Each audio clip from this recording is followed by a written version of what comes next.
수심결 19번째 시간입니다. 앞 시간에 이어서 계속하겠습니다. 깨치지 못한 중생들은 하늘을 듣고 땅을 듣는 그런 마음을 모른 채 이 마음이 육신 속에 있는 것으로 생각합니다. 이 몸 안에 있는 마음으로 세상을 보니까 안에서 인식하는 것과 바깥의 대상으로 나누어질 수밖에 없습니다. 마음이 육신의 감각기관인 눈으로 보고 마음 밖에 있는 대상을 식별하는 그런 구조입니다. 이렇게 주관과 객관으로 분별하고 짝을 이루는 구조로 항상 생각하면 아무리 노력해도 한 물건을 알 수가 없는 것입니다. 분별을 통해 아는 것은 나와 대상이 나누어진 상태에서 내가 무엇인가를 아는 것입니다. 금강경에 자주 등장하는 기본 논리는 A는 A가 아니라 그 이름이 A이다 라는 것입니다. 여기서 두 번째 A는 내가 알고 알지 못하는 것과 무관하게 실제 세계에 존재하는 그 무엇입니다. 이것은 이름 붙일 수 없으니 어쩔 수 없이 그 무엇이라 임시로 말할 뿐입니다. 그러나 세 번째 A는 실제 세계의 그 무엇이 아니라 나의 인식 속에 만들어진 그 무엇에 상응하는 이름입니다. 이름은 실제 세계의 일부가 아니며 인식의 일부입니다. 그 역할은 실제 세계를 나누고 쪼개는 것입니다. 즉 내가 손으로 가리키는 그 무엇인가에 볼펜이라는 이름을 붙이는 순간 실제 세계는 볼펜과 볼펜 아닌 것으로 나누어져서 나의 생각 속으로 들어옵니다. 그렇다고 해서 실제 세계에 내가 손으로 가리키는 볼펜이 실제로 있는 것은 아닙니다. 다만 내가 실제 세계에 대해서 어떤 행동을 하기 위해 실제 세계를 나의 의도대로 나누고 이름을 붙임으로써 실제 세계를 나의 의식 속으로 가져올 수 있는 것입니다.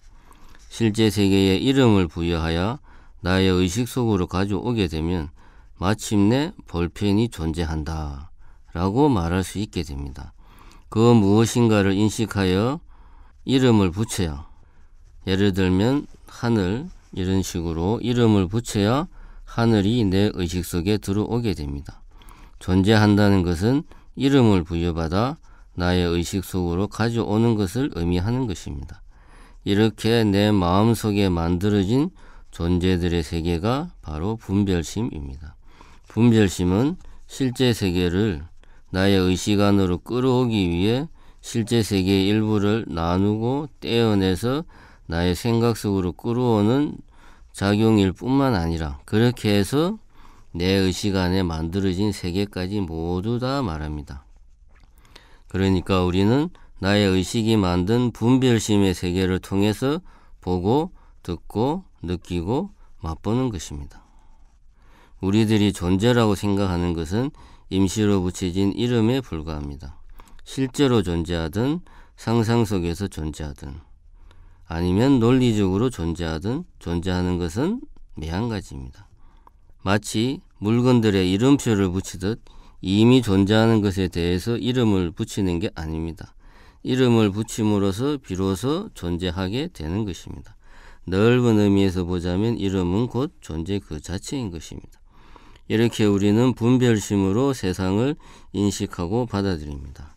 마치 색안경을 쓰고 세상을 보면 세상을 본래 모습 그대로 볼 수 없듯 분별심의 세계가 실제 세계를 가리고 있기 때문에 우리는 실제 세계를 있는 그대로 보고 듣고 맛보고 느끼지 못합니다.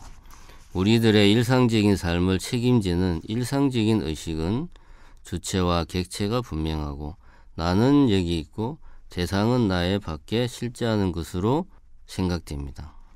그러나 이런 일상생활에서 우리는 일상적인 의식으로 아무런 불편 없이 살아갑니다.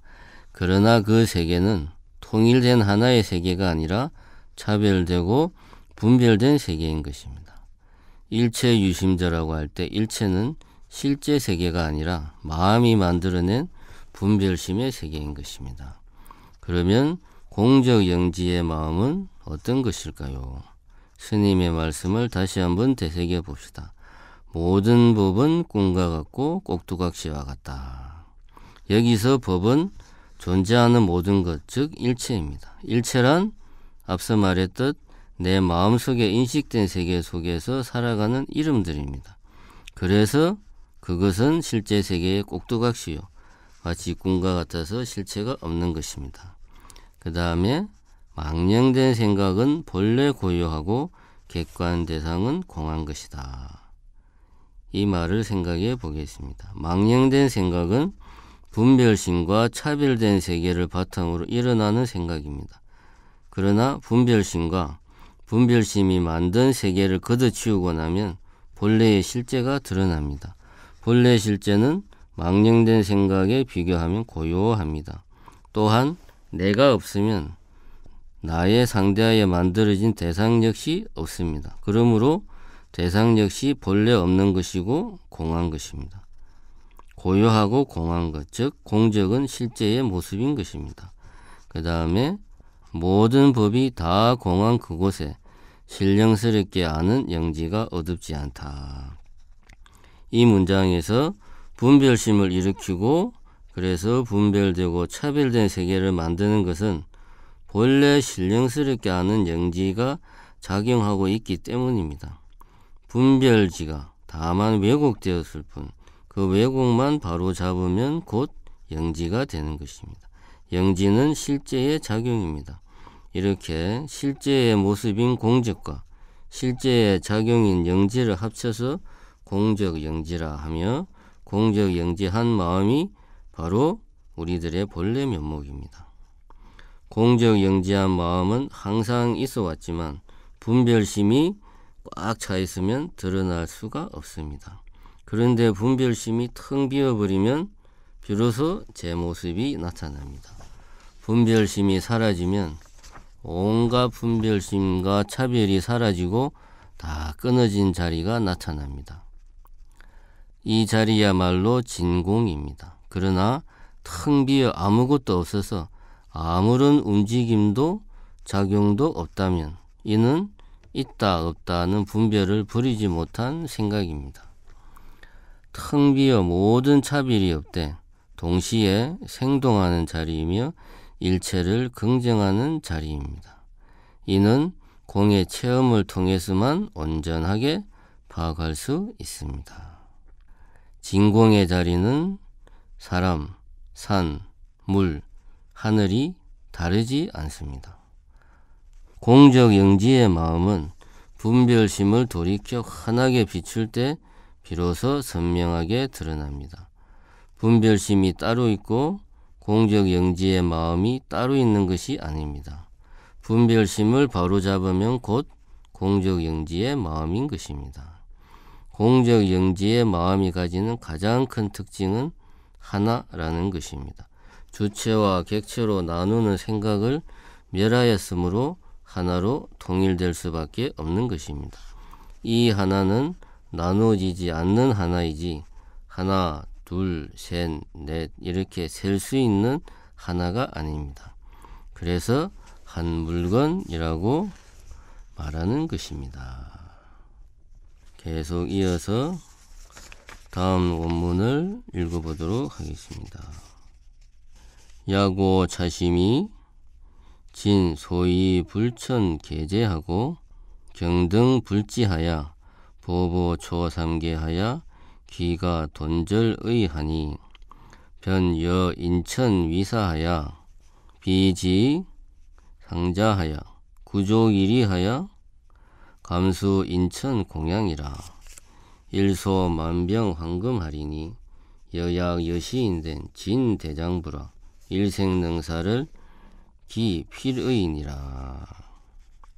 해석을 해보겠습니다. 만약 이 마음을 깨치면 참으로 단계를 거치지 않고 바로 부처의 경지에 올라 걸음걸음에 삼계를 초월하고 본래의 집에 돌아가서 단박에 의심을 끊을 것이다. 그래서 인간과 천상의 스승이 되고 자비와 지혜가 하나가 되어 자기도 이롭고 남도 이롭게 하면 인간과 천상의 공양을 받고 넉넉한 삶을 살게 된다. 그대가 만일 이와 같으면 참다운 대장부라. 일생에 할 일을 다 마친 것이다. 해설을 하겠습니다. 공적 영지의 마음을 깨치면 말할 것도 없이 부처가 되는 것입니다. 그래서 삼계를 윤회하는 고통에서 벗어나게 되는 것입니다. 그러나 고통을 벗어난다고 해서 이곳에서 다른 곳으로 가는 것이 아닙니다. 그동안의 방황을 청산하고 본래의 집으로, 본래의 고향으로 돌아올 뿐입니다. 오늘은 공적 영지의 마음에 대해서 분별심과 비교해서 설명을 해 보았습니다.